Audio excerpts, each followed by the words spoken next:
Remember when the Glamour Girls were tag team champions? Do you remember when the Jumping Bomb Angels were tag team champions? Remember who was tag team champions after that? No. No.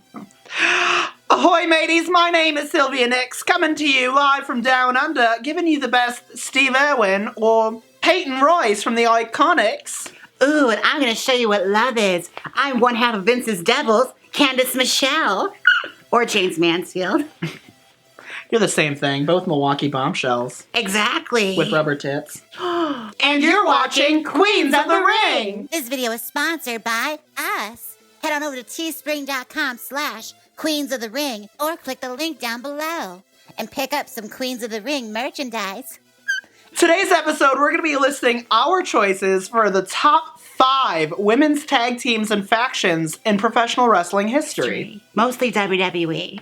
Because that's honestly the ones that we know. Yeah. So that's what we have other promotions in there, sprinkled in. Now, our number 5 is a little dated. Even the name is problematic today. Yeah. Number 5 is the Pretty Mean Sisters, or PMS. Yes. Now, who is in this faction, Sylvia? We had Terry, Jacqueline, Ryan Shamrock, who was in WWF for a hot second. And didn't they have a valet, too? Yes, Sean Stasiak. Meat. Okay, now, we should get into how the Pretty Mean Sisters were formed, how they became. They were in the middle of a feud with Mark Marrow, who was kind of sort of like in storyline with Jacqueline. Well, he was brought in, Jacqueline was brought in as the replacement for Sable, yeah, essentially. Except for Jacqueline was a tough and she actually knew how to wrestle. Oh, really stiff wrestling. Yeah. And Terry was with Val Venus, who in earlier was involved in a really bad storyline involving miscarriages. As was Ryan Shamrock, who was responsible. Well, no, she wasn't. Never mind. That wasn't Ryan Shamrock. That was Mariana Combos. Yes. Beat her cleavage. Oh, gross. She's sadly not with us anymore. Oh. So R.I.P. Mariana. Thank you for your service. Anyway, so PMS, we put them on this list because, well, first off, it's a bit of 90s nostalgia for us. We grew up in the Attitude Era, and this was totally Attitude Era cheese, and it definitely aged like it. Yeah, no, you probably, if you watch it in a 2019 lens, you're probably going to throw up at some of the things that they went through. Horrible! I'm pretty sure every promo they ever had included at least 6. Yes. Oh, yeah. They weren't nice, but I think the reason that we want to include them on this list is because in this era, women's wrestling was kind of nothing. Yeah. And there was nothing really going for the women's division. And so when PMS came along, it gave women a chance to air their grievances. And granted, at the time, they were taken as a joke. But looking back in retrospect, I kind of agree with the frustrations of Jacqueline and Terry and Ryan Shamrock. And it's the whole I'm no man's property kind of angle was really nice. It kind of ahead of its time, was treated very poorly, and plus handled very poorly. Yeah. Plus, we can watch Sean Stasiak as Meat. Absolutely. Oh. I love the dynamic between Jacqueline and Terry because they're both very, very different. Jacqueline acted as the strength, and Terry was more the valet role. Yeah. She wasn't really, we didn't put her in there as a wrestler. No, nothing. I mean, Terry had her storylines, but none of them were, her matches weren't memorable. And the Pretty Mean Sisters sadly came to an end when Terry got a little too friendly with Meat. Yeah, and she kind of turned her back on her sisters, and she began the Terry Invitational and went on to Greener Pastures. And Jacqueline won a title. Greener Pastures, like the Hardy Boys, the Hardy Boys, Edge and Christian, Los Conquistadores, and the Radicals. Oh yeah, the Radicals. Oh, but then she was replaced with Moppy. Oh yeah, poor girl. Still think it's so sad that Moppy storyline is Raven's most memorable moment. Number 4 is an older tag team that many of our... a deeper reach. A deeper reach, and many of our younger viewers probably won't know who this is at all. But I'd say their wrestling ability really was innovative for its time, and it really shows some great aspects of what was to come in future wrestling of women. You could watch what they did. We're talking about the Jumping Bomb Angels. Yes, straight from Japan. You could watch what they're doing now on any New Japan Wrestling show or any indie market and you'll see what they're doing. And this was in the late 80s. If you watch, like, their style was so ahead of their time, and not even the men in WWF at this time were wrestling in this fashion. And we're talking like top rope aerial maneuvers. This was before Rey Mysterio was part of WCW. I like to think of them as the good women's tag team champions. Because there were only two in the history of WWE. There were the Glamour Girls and then the Jumping Bomb Angels. The Glamour Girls were the creation of the fabulous Moolah and her school of teaching wrestling. And if you guys didn't know, this current women's tag team championship, which congratulations, Bayley and Sasha, we're very proud of you. Boston Hug Connection. I wish you would change your tag name. It's pretty bad. But it's awesome to see women's tag teams actually getting representation again. Yes. But this was the original incantation of the Women's Tag Team Championship that was buried in controversy by the fabulous Moolah, which... Let's get into it. Yeah. The story of the original tag team belts and how it never happened after that. The Glamour Girls lost it to the Bomb Angels, and it was supposed to start a huge chase for the belt, and they went to Japan to wrestle the Angels in their home territory.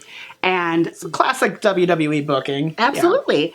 And the Glamour Girls were told by Moolah that they had to drop the belts that night before they left and take the belts back to America because they could not stay in Japan. And the Glamour Girls went into their match telling the Angels to drop the belts. Little did they know it was all just a plot from Moolah to get the Glamour Girls in deep shit with WWE. And what happens as soon as they drop the belts back to the Glamour Girls? What? The women's tag team belts were completely done away with. Never seen again. And then this started an era of women's wrestling in WWE that lasted probably 6 or 7 years before we saw a serious women's wrestler in Alundra Blaze. And solidified, you know, Moolah's legacy as undercutting women. She was a terrible, terrible stain on women's wrestling. On the throat of women's wrestling. And one of these days, we're going to talk about the original screw job. And the fabulous Moolah, granted, like, you might see her as a complete legend these days, but she is not. Was a terrible person and a stain on There was a reason why women's wrestling in Japan was so much more elevated than American women's wrestling. Watch the Jumping Bomb Angels. Exactly. And this is a prime example of how much influence she had, because you can only be champion for 50 years when you own the only belt. Funny story about that. She was champion for 50 years because all of the title changes in those 50 years, she forced WWE to rewrite them so that she kept it. There were a lot of title changes. Whoa! There were. There was I didn't even know that. Yeah. Sorry, Moolah. Rest in peace. That's the best way to keep the legacy, though. I love that. Thank you for all that you did for women's wrestling, but also... And all that you didn't do. You didn't do a lot. You didn't do a lot of favors for anyone but yourself. You're like Hulk Hogan, but worse. Our number 3 is actually a little more, current to the memory of the kids watching today. You remember, well, you can still watch Natalya wrestle on WWE television. Sometimes. And you can still hear Beth Phoenix attempt commentary every now and then. She's still doing her Hall of Fame speech as we speak. We're talking about number 3, the Divas of Doom, Natalya and Beth Phoenix. Team Blonde and Strong. Now, we're going to get into their most famous rivalry a little later, but I think the thing that stuck to me the most about the Divas of Doom was because they were the antithesis of divas in wrestling, and they prided themselves on that. Now, I'm not saying there's anything wrong with the Divas era, per se. However, they went out and they sought out to prove that you don't need to be a skinny, stick-thin, vivacious bombshell to be taken seriously as a woman's wrestler. You could just be a muscular, great wrestler, like the women's division was before the Diva Search. Yeah, exactly. I mean, and with the talents of Natalya, who is the only women's graduate of the Heart Dungeon, and that's not an easy feat. Her matches and everything that she does in that ring look unbelievably painful, and she's a through and through tough girl. And Beth Phoenix was one of, I think, 3 or 4 women to ever enter a men's Royal Rumble, and she was feuding with men at the time. Yes. Just watching the Divas of Doom set about, and granted they were booked as heels, for a time they were booked as faces, but setting out to destroy the establishment that women's wrestlers were supposed to be beautiful, and set the template that you can be taken seriously no matter what you look like, was an awesome message for people. Especially considering the girls they were bullying with were real bullies back then. They really were horrible. The Piggy Jaymes stuff and all that. Oh my God. Like, it was really refreshing to see strong, powerful women just go in there and dominate and destroy.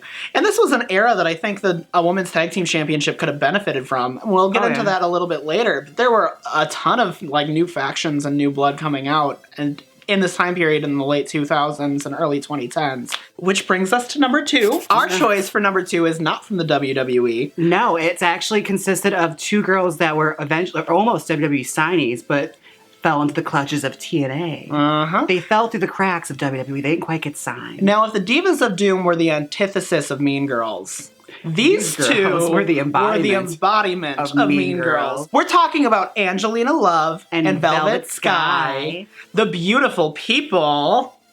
Oh, God, I have such great memories with these two. I loved it because I loved that Talia Madison, I'm sorry, that's her name I knew her from at the indie circuit. Her and Angelina Love when she was Angel Williams. Oh, God, that's deep, girl. That's a deep cut. It's great because like, I'll go into my history and you tell me the more history of TNA because I didn't watch a lot of beautiful people in TNA. I knew them on the indies. Yeah. Like they took the best parts of their own tag teams that they had in the indies and just combined the forces together. They were part of Shimmer, right? Yes, and Talia and April Hunter were a tag team TNA. Yep. And that's where they got the iconic entrance. Yep. And the aggressive offense was the product of Angel Williams and Alicia. She's in Shimmer. Oh, she's in Glow now. She's the famous. She acts like she's the blonde housewife. The name won't come to me. I'm blanking on it myself. She was very big in the indie scene. We'll edit it in. She's Alicia the housewife on Glow on the Netflix show. We'll edit it in. Not on Glow. It's the new Wow on Wow. Okay. I know who you're talking about. Her name is Alicia. Something. Yeah, watch it. They were on the Blontourage on the the Blontourage! Yeah. I remember the Blontourage. I had so many good memories of them. But, so at the time, like, TNA, to counteract the WWE Divas, they started the Knockouts division. And, believe it or not, 10 years ago, sorry WWE, you're not very cutting edge, they gave us the Knockouts Tag Team Championship. Yeah, they did. With a legitimate women's division. And with the, beautiful people, what was really memorable to me about all of this is they were absolutely gorgeous women, and they were inspired by Paris Hilton and Nicole Richie. Which is the simple life. Right, which is absolutely true. And so their ambition and their life's goal in TNA was to eliminate TNA from like ugly people. So during their matches, they used to attack people and bombard them with cosmetics and hairspray. If you lost the match to them, they put you in a paper bag. And it was just really campy, amazing heel work. But with good wrestling sprinkled in. I know. I mean, Angelina Love is a legend, and so is Velvet Sky. And to top it all off, we got our, from Billy and Chuck, we have them being managed by Billy Gunn. In sheer panties. In sheer panties. Under the name of Kip Jaymes, who I think just came off the Voodoo Kin Mafia storyline to help them. But what was great about that is, especially TNA's women's division, they were getting great ratings based off of women's wrestling. There was the highest rated segment long before WWE's Diva Evolution. And their roster at the time, Gail Kim, Mickie James, Awesome Kong, Madison Rayne, these names definitely should have been a lot bigger. And to push these two to the moon as like the top heels was just the perfect way to throw the middle finger at mainstream wrestling who weren't taking women seriously. Amber O'Neil, that was what her name was. It was not Alicia. It came to me. I don't watch it. Love it. I'm sorry. Yeah. I knew the indies. That's my indies. Yeah. When I watched the indie scene. I was like 2003. I was watching like Ring of Honor and you were watching Ring of Honor. I was watching WEW. Women's erotic wrestling. Oh. That was a thing? That was the only way you could watch women's indie wrestling was to like suffer through WEW reruns on internet. I'm horrified. The fact that it was called women's erotic wrestling. Yeah, there was some questionable content, but there was some good wrestling sprinkled in. Wait, was that the promotion where like when the women were coming out, they always had like those shitty like Windows 97 nameplates? Yeah. Oh, I watched one or two of those. And there may have been a sex toy on a pole match as a Oh stipulation. my god. It wasn't a good time for women's wrestling. Our number one and probably the most memorable of all of the women's tag teams is the team of Layla L. and Michelle McCool. Lay Cool. This is honestly the best example of proving me wrong. Because when I saw these girls come in, I thought they're going to be in and out. They're never going to do anything of prominence. Because Michelle I McCool wrong? was like really skinny. She didn't have the body of a professional wrestler. No. And Layla was this. She came through the Diva Search, and like, not to take anything away from a lot of the talent that we got through the Diva Search. It's just a lot of us that preferred women's wrestling the way it was. Yeah. It was kind of shoved to the side in favor of a more palatable, beautiful kind of Right. typical, run-of-the-mill model-y type of girl. Right.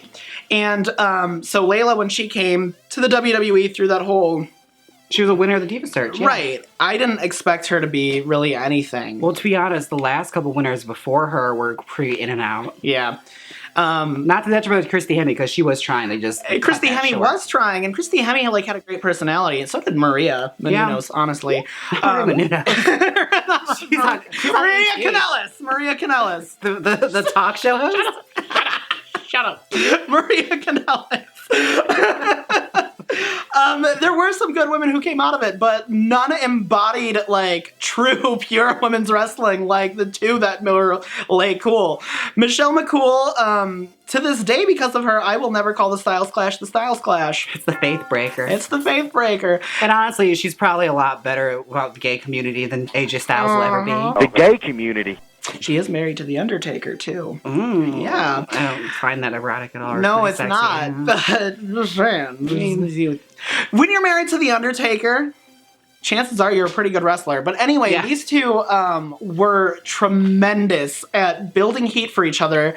Or not for each other. They were... They're tremendous at getting heat Yes. and getting sustainable heat. And they were also great. They evolved into great wrestlers. Yeah. They were like the Iconics, that the Iconics actually had airtime. They were.